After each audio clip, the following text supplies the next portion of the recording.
मैं doctor M S. Hussain, director Jauhar medical college of electro homeopathy Hyderabad Telangana India.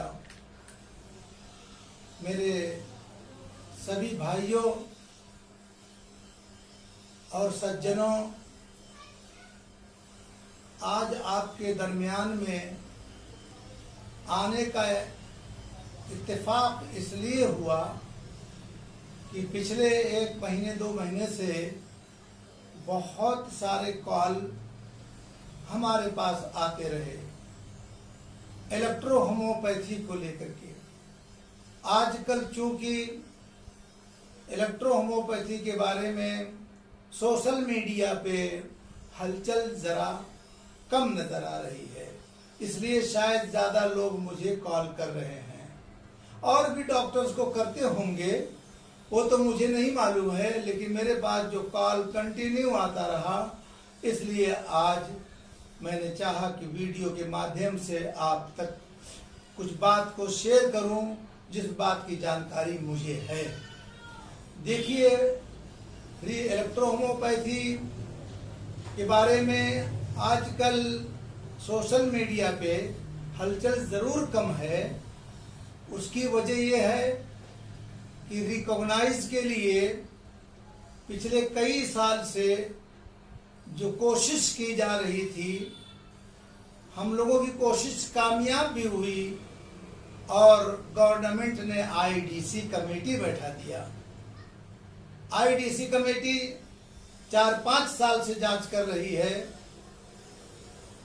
और IDC committee ने हम ईएच डॉक्टरों से जो भी डॉक्यूमेंट्स मांगे और जो हम लोगों के पास था वो हम लोगों ने दिया।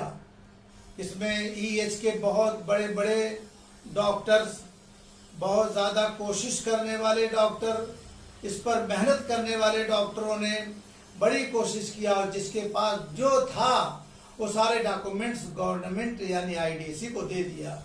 अब दे देने के बाद जो लोगों के लिए जो लोग ये सवाल कर रहे हैं कि ये कब रिकॉग्नाइज होगा, ये कब रिकॉग्नाइज होगा, आईडीसी ने क्या किया, रिकॉग्नाइज का मामला इतना ठंडा क्यों है कोई और। तो मेरे भाइयों, मेरे मित्रों, मैं आपको बताना चाहता हूं कि डॉक्यूमेंट्स तो सबने दे दिया, जो था हमारे पास सबके पास वो दे दिया गया। अब सभी डॉक्टरों को इंतजार है कि आईडीसी गवर्नमेंट में अपनी रिपोर्ट लगाए और उस रिपोर्ट में आईडीसी हाँ में रिपोर्ट देती है तो इलेक्ट्रो होम्योपैथी रिकॉग्नाइज हो जाएगा। मगर सवाल पैदा होता है कि अगर ना में रिपोर्ट दे दिया तो क्या होगा। उसके लिए बहुत सारे लोगों के बीच में एक भ्रम है, बहुत सारे लोगों के बीच में एक बदगुमानी पाई जाती है कि अगर आईडीसी ने ना में रिपोर्ट दे दिया तो ये पैथी बैन हो जाएगी, ये पैथी वहीं थम सी जाएगी, ये पैथी इलेक्ट्रो होम्योपैथी वहां रुक जाएगी। तो मेरे दोस्तों, ऐसा हरगिज नहीं है। आईडीसी अगर ना में रिपोर्ट लगाती है तो इसके सिवा और कुछ नहीं लिख सकती कि ये लोग अभी आधे अधूरे हैं, इलेक्ट्रो होम्योपैथी अभी अपने पैरों पे खड़ी नहीं हुई है, ये रिपोर्ट लगाएगी। तो ये रिपोर्ट लगा देने के बाद होगा ये कि रिकॉग्नाइज तो नहीं हुआ, लेकिन जो गवर्नमेंट ऑफ इंडिया के ने जो अथॉराइज किया है, सुप्रीम कोर्ट ने जो लीगलाइज किया है और भी कोर्ट ने जो लीगलाइज किया है, उस बेस पे अभी तक जैसा चल रहा था वैसा आगे भी चलता रहेगा। 15 साल के बाद, 25 साल के बाद फिर कोशिश की जाएगी और कोशिश में जो कमियां आज हुई हैं वो पूरी की जाएंगी और फिर रिकॉग्नाइज के लिए एक सब तरफ से आवाज उठेगी और उस जमाने में रिकॉग्नाइज होगा। और पैथियों के साथ ऐसा ही हुआ है। अब मैं बताना ये चाहता हूं कि इलेक्ट्रो होम्योपैथी आज रिकॉग्नाइज नहीं है, मगर जो पैथियां रिकॉग्नाइज हो चुकी हैं उनके भी कुछ हाल मेरे पास आए हैं, वो आपसे शेयर करना चाहूंगा। कुछ लोग आयुर्वेदिक कॉलेज यानी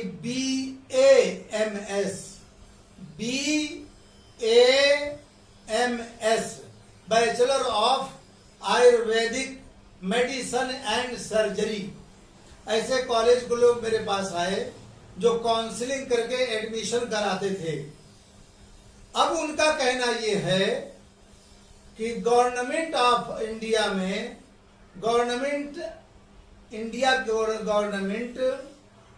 अगर 50 सीट का कोटा है तो उसमें से 46 सीट 46 सीट गवर्नमेंट अपने पास रखती है, 4 सीट मैनेजमेंट कोटा को दे रही है, वो भी 4 सीट NRI दे रही है। NRI मतलब जो बाहर मुल्कों से यहाँ पढ़ने के लिए आएंगे। तो यहाँ के लोग जब बाहर पढ़ने जाते हैं तो बाहर के लोग यहाँ जड़ी बूटी पढ़ने के लिए कितने लोग आएंगे। 4 कोटा मैनेजमेंट को दिया जा रहा है, जिसके वजह से मैनेजमेंट परेशान है। और वहां पर अगर 4 कोटा में किसी का एडमिशन हो भी गया तो 30 लाख 32 लाख रुपया मांगा जा रहा है उनसे। तो ये सारी मुश्किलें भी होती हैं। मगर इलेक्ट्रो होम्योपैथी में अभी चूंकि गवर्नमेंट ने एक्ट नहीं बनाया है, इसलिए आसानियां बहरहाल हैं। जो लोग नीट नहीं है वो लोग भी इसमें आकर के एडमिशन ले सकते हैं।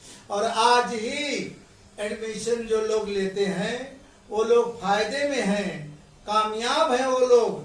वरना जिस दिन रिकॉग्नाइज हो जाएगा, बहुत से लोग ये कहते हैं कि भाई रिकॉग्नाइज हो जाएगा तो फ्यूचर बन जाएगा और रिकॉग्नाइज हो जाने के बाद एडमिशन लेना बहुत अच्छा रहेगा। अरे भाई, एडमिशन रिकॉग्नाइज के बाद अगर आप लेते हैं तो आपके एज लिमिट भी आएगी, आपकी पढ़ाई का ग्रुप भी आएगा, और बायोलॉजी आएगी, और साइंस साइड आएगा, और एमसेट आएगा, और नीट आएगा, और 30-32 लाख रुपया भी लगेगी, तब जाकर के कोर्स मुकम्मल होगा।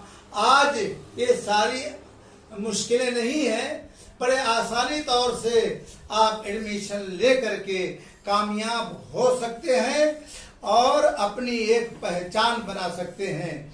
लेकिन हाँ, इलेक्ट्रो होम्योपैथी में एडमिशन लेने के लिए इतना जरूर विचार करना चाहिए, अक्लमंदी और होशियारी से काम लेना चाहिए कि जहां आप एडमिशन ले रहे हैं वो कॉलेज और बोर्ड ऑथेंटिक हो और ओन बिल्डिंग में चल रहा हो तो और अच्छा है।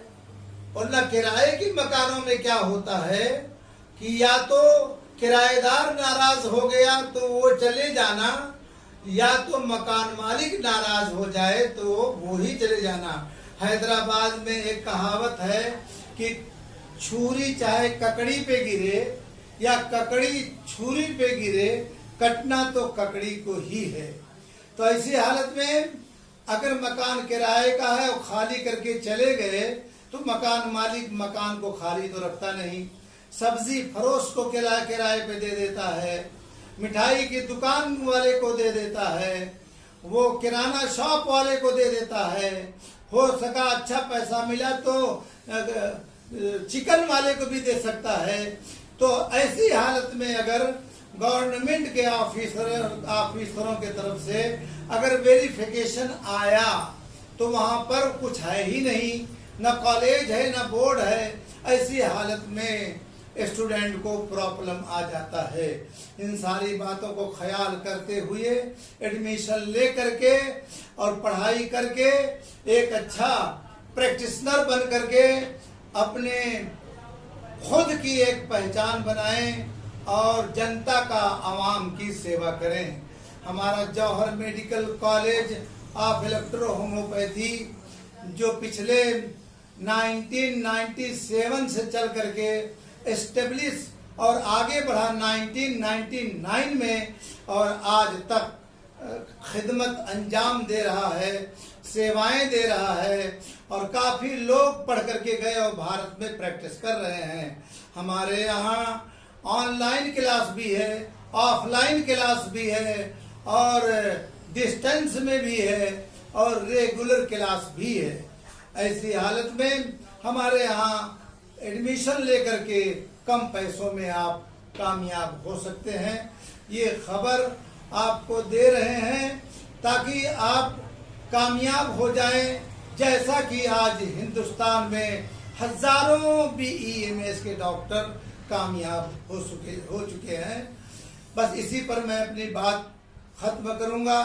आगे कुछ बीमारियों के बारे में भी हमारे वीडियो आने वाले हैं ताकि डॉक्टर्स के अलावा और भी जनता नॉलेज हासिल करे और अपनी बीमारियों का इलाज ऐसी इलेक्ट्रो होम्योपैथिक दवाओं से इलाज कर ले जिसमें राइट इफेक्ट है, नो साइड इफेक्ट है। आराम से वो लोग भी फायदा उठा सकेंगे। इंतजार कीजिए अगले बीमारियों के बारे में, अमराज के बारे में, डॉक्टर्स के बारे में नहीं, एक अच्छा लाभ के बारे में, अपनी बीमारियों को जड़ से ठीक करने के बारे में भी उस वीडियो से मालिक ने चाहा तो नॉलेज होगा। जय भारत, जय इलेक्ट्रो होम्योपैथी।